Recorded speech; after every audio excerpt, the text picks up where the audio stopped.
Hi friends, welcome to smart Arna vlogs. Sankranti వ్లాగ్తో మళ్ళీ మీ ముందుకైతే వచ్చేసాను.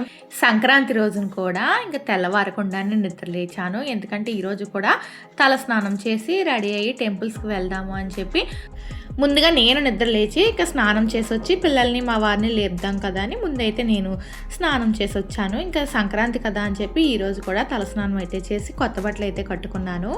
సంక్రాంతి రోజున పెద్దలు వస్తారు, పెద్దలకు పెట్టుకోవడం అని అంటారు కదా. మా ఊరు సైడ్ పెద్దలకు పెట్టడం అంటే ఏంటి అనేది నేను మీకైతే చూపిస్తానండి. ఇంకా నేనైతే రెడీ అయిపోయి అత్తయ్య గారి ఇంటికి అయితే వెళ్ళాను. ఇంకా మావయ్య గారు లేరు కాబట్టి ముందుగా మామయ్య గారి ఫోటో వద్ద ఏంటంటే మేము అటుకులు బెల్లం ఇవన్నీ పెడతాము. ఇంకా అత్తయ్య గారు గారెలు పులిహార పరవానం ఏదో చేశానని చెప్పి అవి కూడా ఫోటో దగ్గర పెట్టారు. అలాగే మా మామయ్య గారు వాళ్ళ అమ్మ నాన్నకి, మా అత్తయ్య గారు వాళ్ళ అమ్మ నాన్నకి కూడా అటుకులు బెల్లం అరటిపళ్ళు అయితే ఇస్తామండి. వైజాగ్లో ఏంటంటే మూలను పెట్టడం అని చెప్పి ఆ రోజు కలగూర ఉండడం, అలాగే కొత్త బట్టలు అన్నీ కూడా ఆ ఫోటోల దగ్గర పెట్టి తర్వాత అయితే కట్టుకుంటారంట. కానీ మా ఊరు సైడ్ అయితే ఎటువంటి పిండి వంటలు ఏమీ వండి మూలను పెట్టడం అదేమీ ఉండదండి. ఆ చనిపోయిన వాళ్ళ పేరు మీద అటుకులు బెల్లం అలాగే అరటిపళ్ళు వాళ్ళని పిలిచి, అంటే మగవాళ్ళు అయితే మగవాళ్ళని పిలిచి, ఆడవాళ్ళు అయితే ఆడవాళ్ళని పిలిచి వాళ్ళ చేతికి అయితే అటుకులు బెల్లం అరటిపళ్ళు అనేవి పెట్టేసి ఇస్తారు. అలాగే పెట్టుకునే వాళ్ళు ఆడవాళ్ళకైతే జాకెట్ ముక్కలు, మగవాళ్ళకైతే టవల్ ఇస్తారండి. అత్తయ్య గారు కూడా అవన్నీ ఇచ్చారు. నేను అంతా కూడా వీడియో తీసాను, కానీ ఎలా మిస్ అయిపోయింది. ఇంకా అక్కడ పెద్దలకి పెట్టేసిన తర్వాత ఇంకా అమ్మ వాళ్ళ ఇంటికి అయితే వచ్చేసాము. ఇక్కడ అందరం కలిపి టెంపుల్స్కి అయితే వెళ్తున్నామండి. ఈ అచ్చిం పేరెంటాలమ్మ అంటే మా అమ్మ వాళ్ళ ఇంటి ఆడబడుచు అనమాట. ఆవిడ సతీ సహగమనం అయితే చేసిందంటండి. దీనికి ఒక పెద్ద స్టోరీ ఉంది. ఇంతకుముందు లాస్ట్ టైము సంక్రాంతి వీడియోస్లో నేను చాలాసార్లు చెప్పాను. ఇంకా పొలగం వారు అనమాట మా అమ్మ వాళ్ళ ఇంటి పేరు. ఆ పొలగం వారు ఇంటి ఆడబడుచు. ఇక్కడ వీళ్ళు ఏ కార్యక్రమం చేసుకున్నా, ఏ ఫంక్షన్ చేసుకున్నా, ఏం చేసుకున్నా ముందుగా ఈ అమ్మవారి దగ్గర అన్నీ పెట్టిన తర్వాతే స్టార్ట్ చేయాలన్నమాట. అందుకే ఇంకా ముందుగా సంక్రాంతి రోజున కూడా టెంపుల్స్కి వెళ్ళేది ముందుగా ఈ అమ్మవారి దగ్గరికి వచ్చిన తర్వాతే వెళ్తాము. ఇంకా అక్కడ అచ్చిం పేరెంటాలమ్మని దర్శనం చేసేసుకున్న తర్వాత ఇంకా మా ఊర్లో ఉన్న ఆంజనేయ స్వామి టెంపుల్కి అయితే వచ్చామండి. ఈ స్వామివారి సంబర మహోత్సవాలే మాకు పండగ 3 రోజులు జరుగుతాయి. మా ఊర్లో సందడి తెచ్చేది కూడా ఈ ఆంజనేయ స్వామి సంబర మహోత్సవాలే. ఇంక ఇక్కడ స్వామివారిని దర్శించుకుందామని వచ్చాను. చూడండి ఎంత పెద్ద ఆంజనేయ స్వామి విగ్రహం ఉందో.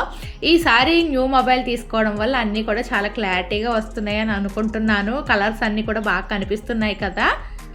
చాలాసార్లు ఈ టెంపుల్స్ అన్నీ చూపించేశానండి. ఇంకా కొత్త మొబైల్ కదా ఎలా వస్తుంది అనేసి మళ్ళీ కొంచెం వీడియోస్ అయితే తీస్తున్నాను. కానీ మరీ ఎక్కువ వీడియో లెంతీగా అయితే ఏమి ఉండదండి. మీరైతే పూర్తిగా చూడండి, ఎక్కడ స్కిప్ చేయకుండా. అలాగే చూసేవాళ్ళు ప్రతి ఒక్కళ్ళు కూడా లైక్ చేయడం మాత్రం మర్చిపోకండి. ముందుగా వినాయకుడిని దర్శనం చేసుకున్నాం. అలాగే వెంకటేశ్వర స్వామి, ఆంజనేయ స్వామి, బాబావారు, ఈ స్వామివారు అందరూ కూడా ఒకే టెంపుల్లో అయితే ఉంటారండి. ఇంక ఇక్కడ దర్శనం చేసేసుకున్న తర్వాత ఈ సంబరానికి చూడండి అన్నీ రెడీ అయినాయి అనమాట. మేము సంక్రాంతి రోజున కదా వచ్చాము. ఆ నెక్స్ట్ డే ఈ స్వామివారి సంబర మహోత్సవాలు అయితే జరుగుతాయని అందుకే తీర్థం అంతా కూడా వచ్చింది. ఇంక తర్వాత శివాలయానికి అయితే వచ్చాము. ఈ టెంపుల్ కూడా పునర్నిర్మాణం చేశారు అని ఇంతకుముందు వీడియోస్లో చెప్పాను కదా. ఇంక ఈ టెంపుల్కి అయితే వచ్చామండి. చాలా బాగా డెవలప్ చేశారు. టెంపుల్ అయితే చాలా బాగుంది. మనం ఎక్కడో దూరపుకొండలు నునుపు అన్నట్టుగా ఎక్కడికో వెళ్ళి ఆ టెంపుల్ చాలా బాగుందో అనుకుంటూ ఉంటాం. కానీ మా ఊర్లో టెంపుల్స్ అయితే ఏ టెంపుల్కి తీసిపోవన్నమాట. అంత బాగా ప్రతి టెంపుల్ని కూడా డెవలప్ చేశారు. ఈ శివాలయంలో ఏంటంటే హయగ్రీవ స్వామి, కాలభైరవుడు, అలాగే అయ్యప్ప స్వామి విగ్రహాలు కూడా ఉంటాయండి. ఇంకా అవన్నీ దర్శనం చేసుకుని టెంపుల్ లోపలికి అయితే వచ్చాము. అలాగే సోమవారం అయితే ఈ టెంపుల్లో అభిషేకం చేయించుకోవాలంటే 1.5 అవర్ నుంచి 2 అవర్స్ అయితే టైం పడుతుందంట. ఎక్కడెక్కడి నుంచో ఇక్కడ అభిషేకం చేయించుకోవడానికి జనాలు అయితే వస్తున్నారంట. ఇంక ఈరోజు కొంచెం లైన్ తక్కువగానే ఉందండి, పర్వాలేదు. ఇంకా లోపలికి వెళ్ళి స్వామివారికి అన్నీ సమర్పించాము. అలాగే నందికి చూసారా, అటు ఇటు నందికి మధ్యలో ఎవరు ఉండకుండా గ్రిల్స్ కూడా కట్టారండి. చాలా బాగుంది కదా. ఇంక శివాలయంలో దర్శనం అయిపోయిన తర్వాత మారమ్మ తల్లి దగ్గరికి అయితే వచ్చాము. లాస్ట్ వీడియోలో చెప్పాను కదా, మాకు ఆ మారమ్మ తల్లి అమ్మవారిని తీసుకొస్తే గుడిసె వేస్తారు, లేదంటే చెట్టుకు పెట్టుకుంటాము అని చెప్పి. ఇంకా మారమ్మ తల్లి గుడిసె చాలా చిన్నగా ఉండడం వల్ల జనాలు అయితే ఎక్కువగా ఉన్నారండి. అందుకే ఇంకా లోపలికి వెళ్ళడానికి టైం పడుతుందని మిగిలిన దేవాలయాలు చూసుకుని తర్వాత వెళ్దామని చెప్పి వచ్చేసాము. ఇంకా దారిలో ఉన్న సత్యంతల్లి అమ్మవారిని, అలాగే మా ఊరు గ్రామ దేవత అయిన అనపాలమ్మ అమ్మవారిని దర్శించుకోవడానికి అయితే వచ్చాము. చిర్రవురుగా చెప్తున్నారు కదా, గ్రామ దేవతలు మాత్రం మర్చిపోకూడదు అని. అందుకే గ్రామ దేవతలకి పసుపు కుంకుమ గాజులు సమర్పించాలి అన్నారని చెప్పి పసుపు కుంకుమ, జాకెట్ ముక్క, గాజులు, చీరలు అవన్నీ తీసుకొచ్చి గ్రామ దేవతకి సమర్పించాము. తర్వాత పోతురాజును కూడా దర్శనం చేసుకుని ఇంకా మా ఊర్లో ఉన్న దుర్గమ్మ అమ్మవారి గుడికి అయితే వచ్చామండి. నాకు చాలా ఇష్టమైన అమ్మవారు అనమాట.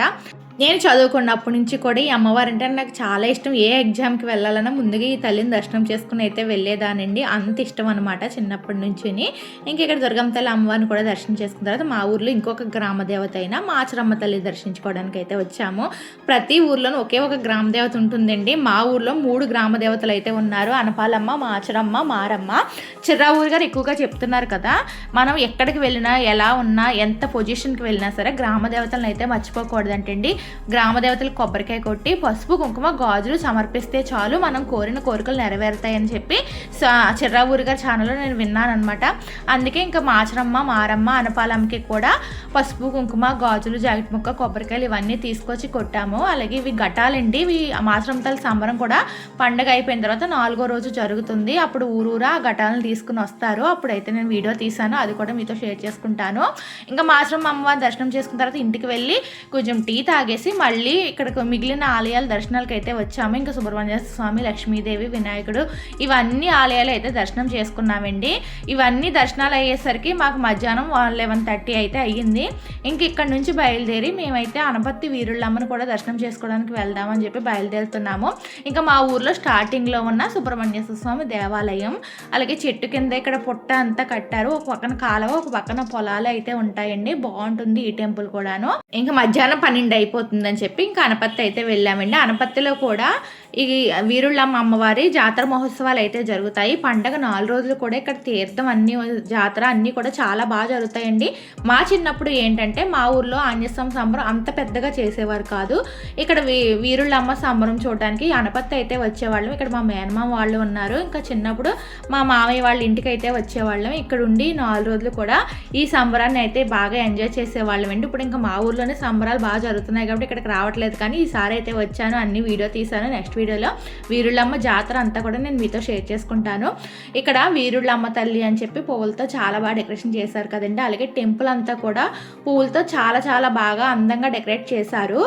ఈ టెంపుల్కి మేము ఎప్పుడు వచ్చినా సరే మాకు విఐపి దర్శనమే ఉంటుందండి. ఎందుకంటే ఇక్కడ మా మేనమామ ఈ కమిటీ సభ్యులు అనమాట. ఇంకా మా మేనమామని అయితే చూపిస్తాను చూడండి.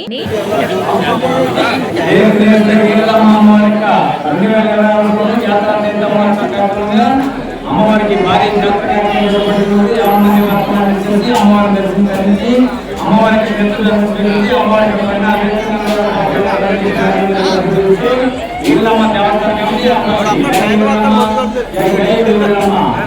అక్కడ మైక్ లో అనౌన్స్ చేస్తున్నారు కదా, తనే మా మేనమామండి. ఇంకా ఆయనే దగ్గరుండి మనకి గర్భగుడిలోకి అయితే తీసుకువెళ్లారు. మిగిలిన వాళ్ళు ఎవరికి కూడా గర్భగుడిలోకి అలౌ చేయలేదు, కానీ ఇంకా మా మేనమామ ఉండడం వల్ల మేము లోపల గర్భగుడిలోకి వెళ్ళి అమ్మవారిని వీడియో ఫొటోస్ అన్ని తీసుకోగలిగాము. అంతా లోపలంతా కూడా ఫ్రూట్స్ తో అలాగే ఫ్లవర్స్ తో చాలా అందంగా డెకరేట్ చేశారండి. అలాగే వీరులమ్మ అమ్మవారిని కూడా చాలా బాగా అందంగా అలంకరించారో చూడండి. చాలా అందంగా అమ్మవారు అయితే కనిపిస్తున్నారు కదా. ఆ నెమలి పించాలతో చేసిన ఆ దండ అయితే చాలా హైలైట్ గా నిలిచింది. చాలా బాగుంది. ఎంతసేపు అన్నా సరే అలా అమ్మవారిని అలా చూస్తూ ఉండాలి అనిపించిందండి. అంత బాగా అందంగా అలంకరించారు. ఇంకా వీరుళ్ళమ్మ దర్శనం కూడా అయిపోయింది. ఇంకా మా మేనమామ ఉండడం వల్ల చాలా తక్కువ టైంలోనే అయిపోయింది. ఇంకా బయట అంతా కూడా ఎలా డెకరేట్ చేశారని చూపిస్తున్నాను. మేము డైరెక్ట్గా గర్భగుడిలోకి వేరే రూట్ ఉంటే అక్కడ నుంచి వెళ్ళిపోయాము. మామూలు వచ్చిన జనాలు అయితే ఈ విధంగా వచ్చి ఇక్కడ దర్శనం అయితే చేసుకుంటారండి అమ్మవారిని. ఇంకా నేను మళ్ళీ రెండోసారి మామూలు ఆ భక్తులు ఎలా దర్శనం చేసుకుంటారనేది కూడా వీడియో తీద్దామని ఈ విధంగా అయితే వచ్చాను. అలాగే వీరుళ్ళమ్మ అమ్మవారి జాతర జరుగుతుంది కదా, చిన్నపిల్లల అందరి చేత కూడా కాగడాలన్నీ కూడా ఆ వీరుళ్ళమ్మ తల్లి గుడి దగ్గరే వేయిస్తున్నారండి. ఇంకా వీరుళ్ళమ్మ అమ్మవారి గుడి కూడా న్యూగానే కట్టారు, అందుకే చాలా బాగుంది టెంపుల్ అంతా కూడాను. ఇక్కడ వీరుళ్ళమ్మ గుడి దగ్గర ఏంటంటే మా మేనమామతో పాటు మా మేనమామ ఫ్రెండ్ అండి, ఆయన కూడా మాకు బాగా తెలిసి ఇంకా మా వారిని అయితే పలకరించారు. ఇంకా అమ్మవారి దర్శనాలు అయిన తర్వాత ఇక్కడ అనపత్తిలో చెప్పుల షాప్ అయితే ఉంటుందండి. ఇక్కడ క్వాలిటీ అయితే చాలా బాగుంటుంది. ఈ పిల్లలు నేను అందరం కూడా చెప్పులు కొనుక్కుందామని చెప్పి ఈ షాప్కి అయితే వచ్చాము. ఏంటి వైజాగ్లో చెప్పుల షాపులు లేవా, ఇక్కడ కొనుక్కుంటున్నాం అనుకోవద్దండి. క్వాలిటీ బాగుంటుంది, కాస్ట్ బాగుంటుంది. ఎక్కువ రోజులు అయితే చెప్పులు బాగా మన్నుతాయండి. చాలా ఫేమస్ అనమాట. మేము ఎక్కువ ఇక్కడే కొనేవాళ్ళం చెప్పులు. ఇంకా తర్వాత వైజాగ్లో కొనడం స్టార్ట్ చేసాం, కానీ చెప్పులు అయితే తొందరగా పాడైపోతున్నాయని చెప్పి ఇంకెలాగో వచ్చాం కదా అని చెప్పి కొందామని మళ్ళీ వీళ్ళ షాప్కి వచ్చాము. వీళ్ళ షాప్ చూస్తే మీరు ఆశ్చర్యపోతారండి. కింద మనకి మోడల్కి సంబంధించిన చిన్న షాప్ అయితే ఉంటుంది, పైన అయితే వరుసగా ఒక 5-6 షాపులు అయితే ఉన్నాయండి. ఆ 5-6 షాపులు ఎదురుగా మళ్ళీ చెప్పులే ఉన్నాయి. అసలు చూపించడానికి స్టాఫ్ కూడా లేరనమాట. అంటే మేము మధ్యాహ్నం లంచ్ టైం అయిపోయింది, 12:30, 1 అయ్యిందండి మేము వెళ్ళేసరికి. ఇంకా అందరూ లంచ్కి కూడా వెళ్ళిపోయారంట. ఇంకా వరుసగా షాపులు ఉన్నాయి చూడండి, జెంట్స్కి సంబంధించినవి, లేడీస్కి సంబంధించిన, కిడ్స్కి సంబంధించినవి చాలా ఒక 5-6 షాపులు అయితే వరుసగా ఉన్నాయి. ఆ షాపు ఎదురుగా గుట్టలుగా ఉన్నాయండి చెప్పులు. నిజంగా ఆ చెప్పుల్లో ఏది ఎంచుకోవాలనేది కూడా మనకు అర్థం కాలేదు. మనకు నచ్చినవి వెళ్ళి మనమే తీసేసుకుని మనమే సెలెక్ట్ చేసుకోవాలన్నమాట. అసలు ఆ సైజులు కనిపించట్లేదు, అలాగే ఏది తీసుకుందామని ఏ మోడల్ ఉన్నాయో కూడా అర్థం కావట్లేదండి. అన్ని చెప్పులు ఉన్నాయి, నేను మీకు వీడియో అందుకే చూపిస్తున్నాను చూడండి. అసలు ఇది ఒక్క షాప్ అండి, ఇలాంటివి ఒక 5-6 షాపులు అయితే ఉన్నాయి. ఇది లేడీస్కి సంబంధించింది అనమాట.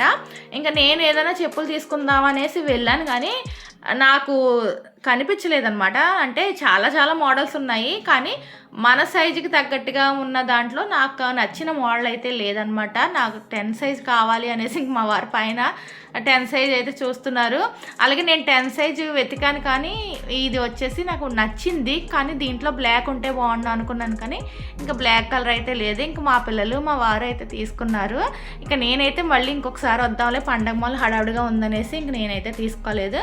ఇంక మళ్ళీ అనపత్తి నుంచి బయలుదేరి వచ్చి ఇందాక మారమ్మ తల్లిని దర్శనం చేసుకోలేదు కదా అని చెప్పి మళ్ళీ మారమ్మ తల్లికి కూడా పసుపు కుంకుమ, గాజులు, చీర, జాకెట్ ముక్క, అలాగే కొబ్బరికాయ అన్నీ తీసుకొచ్చాము. అలాగే చలివిడి, వడపప్పు, పానకు ఇవన్నీ కూడా అక్కడ ఎదురుగా పోతురాజు ఉంటే అక్కడైతే వేసేసి ఇంకా అమ్మవారికి పసుపు కుంకుమ, చీర ఇవన్నీ సమర్పించామండి. ఇక్కడ మారమ్మ తల్లి అంటే కుండ రూపంలో ఉంటుందన్నమాట. ఆ కుండనే మారమ్మ తల్లిగా మేమైతే పూజిస్తామండి. అలాగే సంక్రాంతి రోజున మేము తీసుకున్న కొన్ని ఫోటోలు అయితే మీతో షేర్ చేసుకుంటున్నాను. ఇంకా ఇవన్నీ దేవాలయాలు దర్శనాలు పూర్తయ్యేసరికి మధ్యాహ్నం 1:30 అయితే అయ్యిందండి. ఇంక ఇంటికి వెళ్ళి హడావుడిగా వంట చేసుకొని తినేసి మళ్ళీ మధ్యాహ్నం నుంచి ముగ్గుల పోటీలు ఉన్నాయి అని చెప్పారు. ఇంకా ముగ్గుల పోటీలు వీడియో కూడా కవర్ చేయాలని చెప్పి హడావుడిగా మళ్ళీ ముగ్గుల పోటీల దగ్గరికి వెళ్ళాను. నెక్స్ట్ వీడియోలో ముగ్గుల పోటీలు ఏ విధంగా జరిగాయి అనేది నేను మీతో షేర్ చేసుకుంటాను. అంతవరకు ఈ వీడియో కనుక మీకు నచ్చినట్లయితే లైక్, షేర్, సబ్స్క్రైబ్ చేయడం మాత్రం మర్చిపోకండి. మళ్ళీ ముగ్గుల పోటీలు వీడియో మళ్ళీ కలుసుకుందాం. Bye friends.